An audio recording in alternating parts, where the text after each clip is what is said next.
करमपुर लगताल के खानपुर नापरकोट जे ॻोठ मोरो माड़ीवासी शहीद फ़ौजी जवान साबिर हुसैन निंदवाणी जो मड़ वाना वज़ीरस्तान बनू वारे इलाइक़े खां अॼु सुबुह जो 9 वॻे अबाणे ॻोठ संदसि घर पहुतो।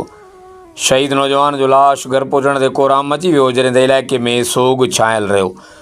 शहीद फ़ौजी जवान साबिर हुसैन निंदवाणी जी 1:30 वॻे ईदगाह ग्राउंड करमपुर में जनाज़ा नमाज़ अदा कई वई। नमाज़ जनाज़ा में पाक फ़ौज के आफ़ीसरनि, ज़िले शिकारपुर के पुलिस आफ़ीसरनि AC तंगवानी, अली रज़ा बोज़दार, मुख्तियार कार तंगवानी, मुमताज़ अली चन्ना, शहरनि इलाइक़े वासियुनि, सियासी समाजी मज़हबी सहाफ़ी अॻवाननि, शहीद के दोस्तनि मिटनि माइटनि वॾी तइदाद में शिरकत कई। शहीद फ़ौजी जवान के करमपुर ईदगाह अबाणे कब्रस्तान में सरकारी एज़ाज़ से सुपुर्द ख़ाक किया वियो। शहीद के कब्र ते पाक फ़ौज के दस्ते सलामी पुंड ॾिनी। शहीद फ़ौजी साबिर हुसैन निंदवाणी गुज़िरियल 16 सालनि खां लांसनाइक तौर पाक आर्मी में ड्यूटी सर अंजाम ॾेई रहियो हो।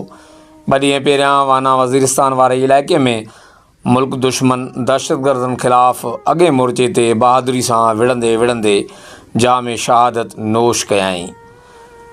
शहीद जे अबाणे ॻोठ मोरो माड़ी वारी रिहाइशगाह ते तॾो रखियो वियो आहे।